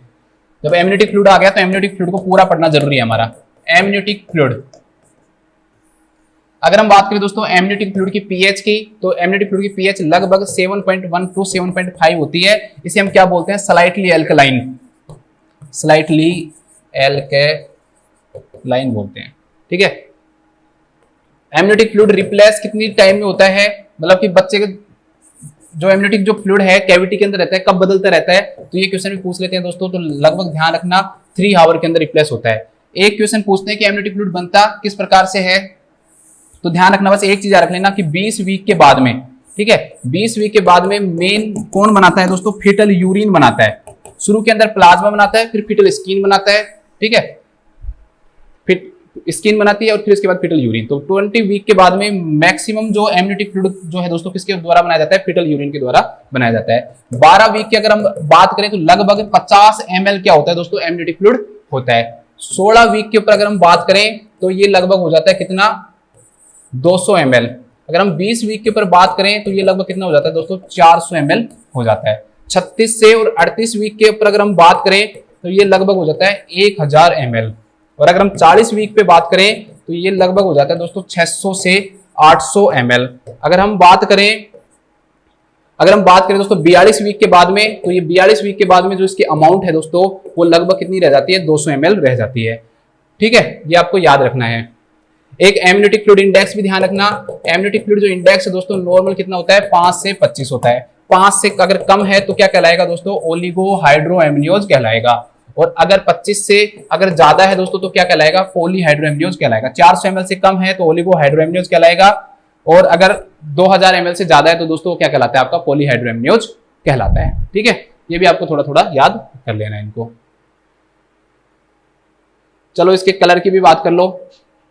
नॉर्मल अगर हम कलर की बात करें, normal colour of amniotic fluid, तो अर्ली लाइफ के अंदर अगर हम बात करें दोस्तों, तो अर्ली लाइफ के अंदर एमनियोटिक फ्लूइड का जो कलर होता है वो कैसा होता है, ये कलरलेस होता है, कलरलेस। लेकिन टर्म पीरियड आते आते ये कलर जो होता है दोस्तों वो कैसा हो जाता है, तो पेल स्ट्रो कलर हो जाता है। कैसा हो जाता है, पेल स्ट्रो कलर हो जाता है। इसके बाद में दोस्तों ये बताओ आप कि अगर मैकोनियम स्टेन है या ग्रीन कलर है, मैकोनियम स्टेन कलर हो गया या फिर दोस्तों ग्रीन कलर हो गया, तो ये किस चीज को शो करेगा दोस्तों, तो आप कहोगे सर ये फीटल डिस्ट्रेस को शो करेगा, सर ये फीटल डिस्ट्रेस को शो करेगा। दोस्तों इसके बाद में आप कहोगे सर अगर RH इनकम्पेटिबिलिटी हो जाती है तो ये कौन सा कलर आएगा, कंपैटिबिलिटी। RH इनकम्पेटिबिलिटी हो जाती है तो मैं कहूंगा जी गोल्डन कलर आएगा। कैसा कलर आएगा, गोल्डन कलर आएगा। अगर सर क्वेश्चन पूछे कि पोस्ट मैच्योरिटी के अंदर दोस्तों पूछे कि पोस्ट मैच्योरिटी के अंदर कौन सा कलर आएगा, तो मैं कहूंगा ग्रीनिश येलो कलर आएगा, ग्रीनिश येलो कलर आएगा। या इसे हम किस नाम से जानते हैं, सैफ्रॉन जो कलर है दोस्तों उनके नाम से जानते हैं। अगर पूछे इंट्रायूट्राइन डेथ है दोस्तों कौन सा कलर आएगा, मैं कहूंगा डार्क ब्राउन कलर आएगा। और डार्क ब्राउन को हम किस नाम से जानते हैं दोस्तों, टोबैको के नाम से जानते हैं। ठीक है, ये भी ध्यान रखना। और अगर ठीक है बस बहुत इतने, तो ये सारे आपके क्या हो सकते हैं दोस्तों, कलर हो सकते हैं। बहुत सारी चीजें बता दी मैंने आपको एमनियोटिक फ्लूइड से रिलेटेड, पूरा रिवाइज करवा दिया आपको मैंने। पूरा एमनियोटिक फ्लूइड 2 मिनट के अंदर अंदर हमने पूरा पढ़ लिया है। तो इस क्वेश्चन का जो आंसर हो जाएगा कि 36 वीक के ऊपर कितना होता है दोस्तों, आपका 1000 ml होता है। कितना होता है, कंसील्ड हेमरेज में डार्क कलर होता है, सिर्फ डार्क कलर लिखा हुआ है तो कंसील्ड हेमरेज में है वो।